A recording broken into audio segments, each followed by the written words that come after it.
Salut tout le monde, j'espère que vous allez bien les amis, on se retrouve pour une nouvelle vidéo. Je tiens à remercier toutes les personnes qui sont présentes et actives sur la chaîne, les petits pouces bleus, les abonnements, ça fait énormément plaisir. Merci à vous les amis, c'est exceptionnel, plus de 76 000 abonnés sur la chaîne, donc un grand merci à tous ceux qui sont présents. N'hésitez pas à vous abonner, à lâcher un petit pouce bleu, en tout cas merci à tous. On démarre les amis avec le programme qui attend le Real sur cette fin d'année, une fin d'année qui peut être évidemment compliquée au vu des prestations et au vu du calendrier. Regardez un petit peu les déplacements compliqués pour le Real, notamment les 3 prochains matchs. 3 matchs à l'extérieur, on le savait, le calendrier allait être très compliqué et des adversaires qui sont pas forcément très simples à jouer. Match à Gérone ce week-end. Alors Gérone a perdu hier en Coupe du Roi face à une équipe de 4e division après la séance des tirs au but, une séance folle puisque c'est un joueur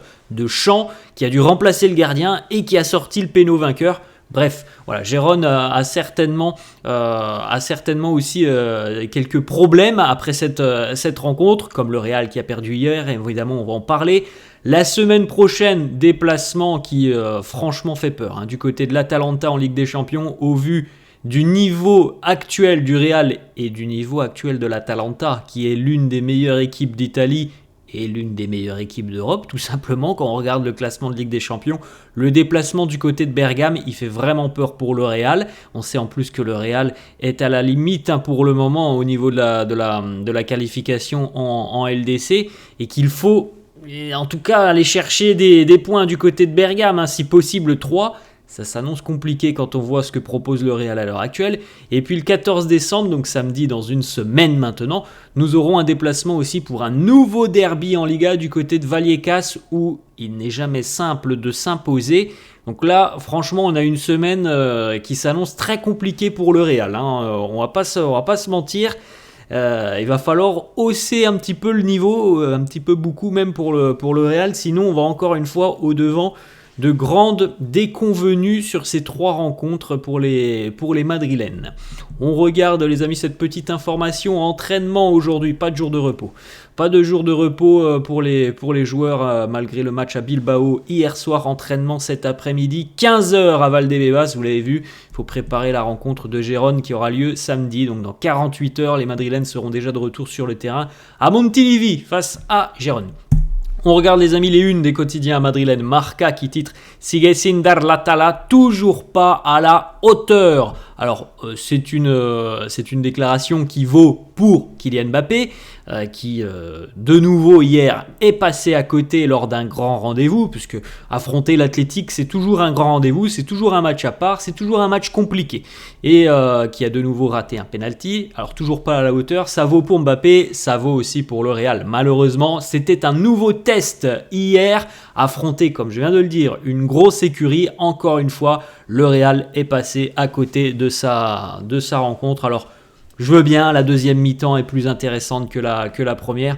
Maintenant, si on arrive à me justifier le fait qu'on n'a rien vu en première période, que selon moi, le Real hier est venu à San Mamés pour chercher un point et pas mieux, qu'on ne me dise pas le contraire, le Real n'est pas venu pour prendre 3 points hier du côté de San Mamés, et ça, évidemment, je trouve que c'est très limite. On est quand même du côté de Madrid, on n'est pas dans le club du coin.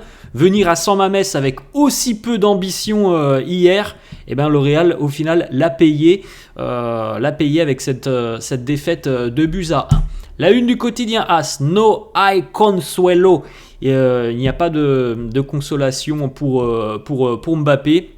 Encore une fois, comme l'a très bien dit Jude Bellingham après la défaite face à Liverpool, on a l'impression qu'en ce moment, et depuis quelques semaines maintenant, le Real fait 2 pas en avant et puis le match d'après en fait 3 en arrière. Pour moi, c'est ce qui s'est passé de nouveau hier du côté de Bilbao. Il y avait des choses positives face à Retafe. Et hier, selon moi, tu fais encore de nouveau 3 pas en arrière. Ça vaut encore une fois cette déclaration, évidemment, pour Kylian Mbappé, qui malheureusement va encore bien plus gamberger. Je ne sais pas si on l'a dit, mais Kylian Mbappé a raté un penalty hier, un de plus. Après Liverpool, il y a une semaine plus tard, bis repetita, nouveau penalty raté, et dans l'ensemble, match insipide de Kylian Mbappé. Le résultat de cette rencontre, Bilbao s'impose donc 2-1. Buteur Alex Berenguer, 53e minute à la suite d'un centre très dangereux où Raúl Asensio a certainement induit en erreur Thibaut Courtois parce qu'on a l'impression que Raúl Asensio il va aller prendre ce ballon pour l'envoyer, pour le dégager, et au final au dernier moment il se ravise, et donc Courtois est un peu surpris. Il arrête ce ballon bien comme il peut, et au final ça revient tout de suite sur les pieds de Berenguer qui n'a plus qu'à pousser au fond des filets. L'égalisation 79e de Bellingham à la suite d'une frappe, il est vrai, de Kylian Mbappé, qui est repoussée dans les pieds de Bellingham, qui lui aussi suit bien cette occasion. Et Guruzeta, une minute plus tard, Guruzeta 80e sur l'erreur importante de Fede Valverde, qui offre donc le ballon à Guruzeta. Erreur évidemment individuelle sur le coup, pour Fede Valverde, puisque c'est un ballon contré, et directement le ballon contré offre un 1 contre 1 à Guruzeta face à Courtois, et Guruzeta va transformer cette magnifique offrande. Le classement de la Liga à l'heure actuelle, donc le Real ayant perdu, le Barça ayant gagné, le Barça reprend 4 points d'avance comme d'habitude les amis. Le Real a toujours un match en retard face au FC Valence. On regarde cette statistique les statistiques de la première mi-temps, avec un expected goal hier du côté des Basques de Bilbao de 0,49 en première période, 0,08 pour le Real en première mi-temps, 4 tirs à 3, une possession plus que stérile, une incapacité à sortir des ballons proprement. C'est pour ça que moi hier en première période, j'ai vu une équipe du Real sans ambition, avec aucune envie, aucune velléité offensive d'aller faire mal à cette équipe de Bilbao. Alors évidemment, c'était mieux en seconde. En même temps, c'était pas compliqué de faire mieux que ce que l'on avait vu en première période, parce que c'était le néant offensivement au niveau de l'envie, de l'agressivité. Il faut féliciter comme d'habitude cette équipe de l'Athletic Bilbao, parce qu'on n'était pas présent au niveau des duels, de l'agressivité en première période. Donc voilà, pour moi c'est un match indigne. La première période est un match indigne d'une équipe comme le Real. On ne peut pas venir à San Mamés avec aussi peu d'ambition. Je trouve franchement honteux de la part du Real de nous proposer cette première période hier. Alors certainement que défensivement on a bien progressé depuis 3-4 semaines maintenant, on l'a vu sur la première période. Bon, en seconde mi-temps, malheureusement, on est retombé dans nos travers un petit peu. Mais en tout cas, en ce qui concerne l'animation, c'est très pauvre. On peut noter hier la prestation de Dani Ceballos, qui donc enchaîne avec un nouveau match titulaire et qui a été relativement bon. Ça a été l'un des seuls à manier un peu le ballon, à conserver le ballon, à se projeter un petit peu vers l'avant. Ce qui est surprenant, c'est que Dani Ceballos a été le premier à sortir aussi en seconde mi-temps, comme souvent des choix particulier de Carlo Ancelotti, parce que Dani Ceballos est l'un des meilleurs hier. On note la bonne prestation de Jude Bellingham. Rudiger a été très solide aussi. Asensio peut-être un peu plus dans le dur sur cette rencontre. Les deux latéraux ont été relativement en difficulté. C'était Fran Garcia d'ailleurs hier. J'étais assez surpris. Moi je pensais que ça allait être Mendy. Je pense que si ça avait été Mendy, ça aurait été la même rencontre. Fran a été dans le dur. Lucas Vazquez a été dans le dur. Voilà, faire sortir Dani Ceballos, qui est selon moi l'un des meilleurs hier, c'est très surprenant. Alors l'entrée de Brahim est très positive, mais je suis pas sûr que ce soit à Brahim de sortir, à Dani Ceballos de sortir hier. Bref, voilà, toujours des choix un peu surprenants.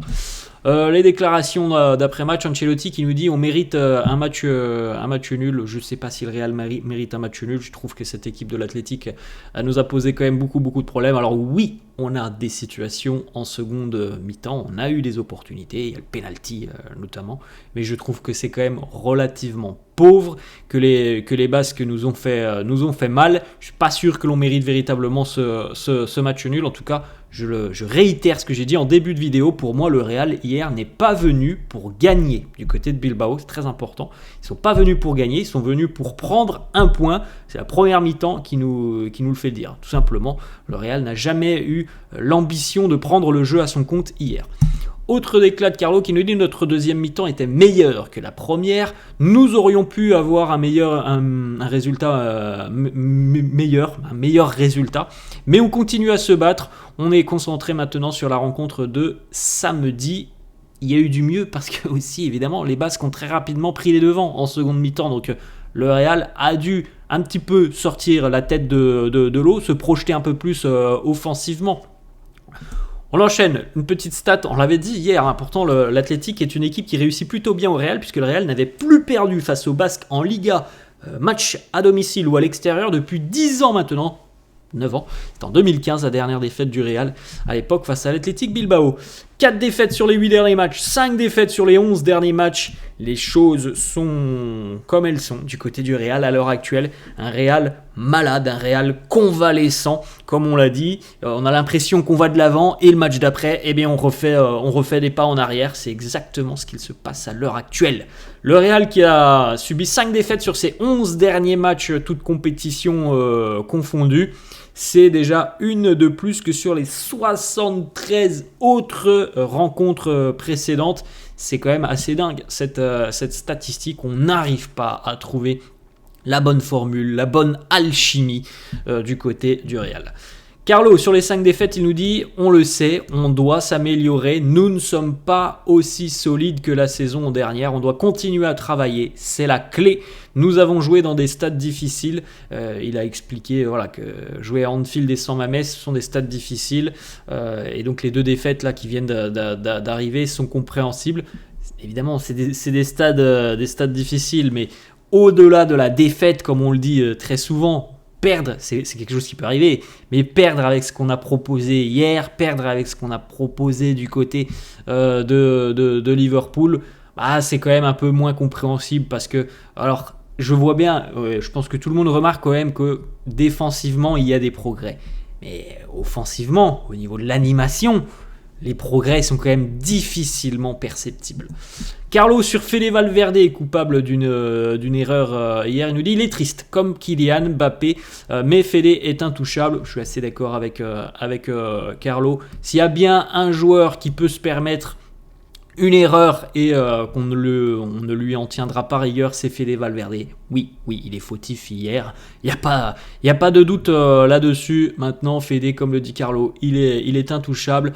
Il n'y a aucun problème avec Fede, avec le joueur qu'il est. Ça peut arriver. Voilà, c'est terrible, c'est malheureux parce que le Real revenait dans cette rencontre et qu'une minute plus tard, on retombe avec cette erreur de Fede. Maintenant, voilà, il y a personne qui ne va en tenir, personne n'en tiendra rigueur à Fede. On connaît le joueur qu'il est, on connaît l'importance qu'il a, on sait à quel point il doit être très touché. Il l'a fait passer d'ailleurs sur ses réseaux sociaux hier. Donc voilà, tout le monde est présent avec Fede, on le soutient tous parce qu'on connaît très bien le joueur tout simplement. Et que malheureusement ça peut arriver, c'est comme ça, c'est une erreur bête, une erreur grossière. J'ai aucun doute sur le fait que Fede va très rapidement rebondir dès ce week-end, j'en suis persuadé. Fede justement, son message sur les réseaux sociaux, il nous dit aujourd'hui c'est un gros coup dur, je prends la responsabilité, j'y fais face, je m'excuse pour mes coéquipiers, auprès de mes coéquipiers, auprès des supporters. Il y a encore évidemment beaucoup de matchs à jouer, beaucoup de compétitions, je suis sûr qu'il y aura beaucoup plus de moments de joie à l'avenir. Jude Bellingham qui a réagi aussi sur le message de Fede sur les réseaux sociaux. Jude qui a dit tout simplement « Tu n'as pas besoin de t'excuser mon frère, on gagne ensemble, on perd ensemble. » Voilà. S'il y en a bien un qui n'a pas besoin de s'excuser parce que c'est un joueur irréprochable, c'est bien Fede Valverde. Autre les petits échanges qu'on a pu retrouver sur les réseaux sociaux, notamment de Vini qui est venu soutenir Jude. Te queremos, on t'aime. Rodrigo, tu es un crack, Fede. Il y a eu d'autres joueurs évidemment qui sont venus sur les réseaux sociaux soutenir Fede. Jude Bellingham qui s'excuse auprès des supporters du Real, ça c'était à l'issue de la rencontre. On a vu beaucoup de joueurs venir s'excuser devant les supporters du Real. On a vu Bellingham, on a vu Lucas Vazquez, on a vu Mbappé. Bref, ils sont tous quasiment passés parce qu'ils savent très bien qu'ils ont rendu encore une fois une copie très moyenne et qu'il y a ces erreurs qui coûtent cher. L'erreur de Fede, le penalty raté de Mbappé et plus généralement la prestation globale. Jude qui a marqué hier.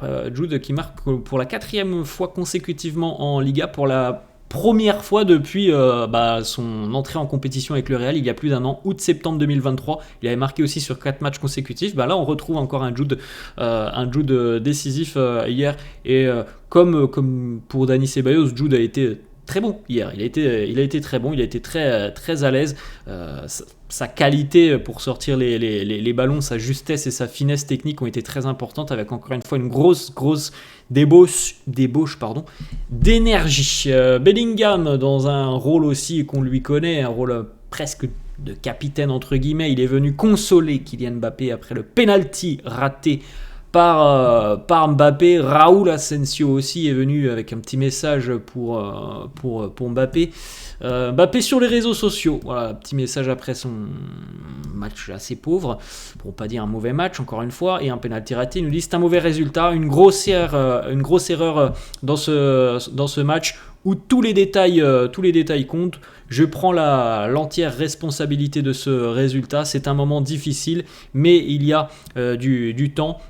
Des choses meilleures arriveront et je vais inverser la tendance pour montrer qui je suis vraiment. C'est tout ce que l'on attend de la part de Mbappé. La petite photo et la réaction de Aguirrezabala, le gardien de Bilbao. Alors comme vous pouvez le constater, le penalty est tiré d'une manière catastrophique. C'est peut-être encore même plus moche que celui de Liverpool, ce penalty. Aguirrezabala qui nous dit je sais qu'il a raté déjà des penaltys sur certains matchs précédents, pas plus tard que Liverpool les amis. Je pensais qu'il allait tirer du même côté, c'est ce qui s'est passé, mais regardez, là on a encore une fois la preuve d'un joueur qui est en manque de confiance. C'est terrible de voir un penalty qui est tiré de cette manière. On a l'impression qu'il est tiré en plein milieu, le penalty. C'est quand même assez dingue. C'est fou. Il marque son fameux temps d'arrêt. Certains joueurs arrivent à maîtriser tout ça. Je pense à Neymar, à Jorginho, Vini aussi par exemple. Mais Mbappé, c'est pas son style, je pense, ce fameux temps d'arrêt. Et regardez quand même le ballon. Il est même pas au ras du poteau. Il est à 2 mètres du ras du poteau. C'est comme s'il était en plein milieu, ce penalty, à mi-hauteur en plus. C'est terrible, c'est un exercice, ça se travaille les penalties. Mbappé n'est pas bon sur cet exercice, au vu de la confiance du joueur. Je ne sais pas si c'est la bonne solution de continuer à offrir les penalties à Kylian Mbappé. Regardez cette statistique. Mbappé a manqué 4 de ses 9 derniers penalties en club, toutes compétitions confondues. C'est une statistique quand même assez parlante, assez édifiante. Il y a des joueurs qui sont spécialistes des penalties et qui ont de très très bonnes statistiques. Je suis désolé, mais 4 sur 9, c'est près de 50% de penalties ratés par Mbappé. Et on voit bien qu'il ne maîtrise pas l'exercice à l'heure actuelle. En plus de ça, on rajoute évidemment le problème de confiance qu'il a à l'heure actuelle. Je suis désolé, mais Mbappé ne doit pas être le tireur attitré en ce moment du Real. Carlo qui nous dit Mbappé n'est pas à son meilleur niveau. Il faut lui donner du temps. Il est toujours en train de s'adapter. Oui, franchement, à l'heure actuelle, c'est difficile. On voit pas qu'est-ce qu'on pourrait faire de plus pour Mbappé. Quand je dis c'est le Real, qu'est-ce qu'on peut faire de plus? On lui donne l'opportunité de se remettre en confiance avec les pénaltys, il les rate. On lui donne l'opportunité de se montrer côté gauche, parce que Vinicius n'est pas là, mais attention, on l'a vu les déclarations les amis, on les a vu les déclarations de Carlo, les déclarations qui ont changé en l'espace de 15 jours, où il disait non, les positions elles sont comme elles sont, Vini sera à gauche, Mbappé sera central. 15 jours plus tard, c'était Mbappé qui démarrait à gauche et Vini central, et il nous dit Vini commence à comprendre qu'il peut jouer axial. On est en train de voir le vent tourner, donc on lui offre les pénaltys. On le met sur le côté gauche. Qu'est-ce qu'on peut faire de plus? Le problème, c'est Mbappé, c'est la confiance à l'heure actuelle. Le Real ne peut rien faire de plus. Voilà, il n'y a pas de solution à l'heure actuelle. Il faut que la solution, c'est lui. Il faut qu'il s'améliore tout simplement, qu'il retrouve la confiance, qu'il enchaîne des bonnes prestations. On peut difficilement faire quelque chose de plus pour aider Mbappé à l'heure actuelle.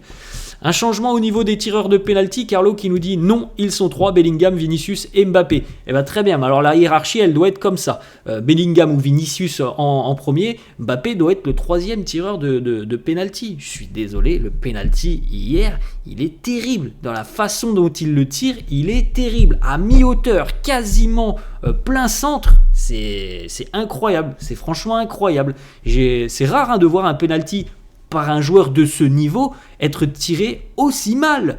On continue les amis avec le match de Mbappé, donc évidemment il y a ce penalty raté, mais la prestation globale c'est franchement similaire à ce que l'on a vu face à Liverpool. 14 ballons perdus, 50% de duels perdus, 2 dribbles réussis sur 5, 2 grosses occasions ratées pour Mbappé. Carlo qui nous dit on ne peut pas juger Mbappé et sa performance globale sur le penalty raté. Bon, très bien, c'est ce que l'on vient de faire. On regarde les statistiques que l'on vient de voir. On ne le juge pas sur le penalty. La prestation globale est mauvaise. Voilà les amis, la fin de cette vidéo, j'espère que ça vous a plu, n'hésitez pas comme d'habitude à lâcher un petit pouce bleu, n'hésitez pas à vous abonner à la chaîne, merci à tous ceux qui sont présents, merci à tous ceux voilà, qui s'abonnent, qui lâchent des petits pouces bleus, qui commentent. Je vous souhaite une très bonne journée, je vous dis à la prochaine. Ciao à tous.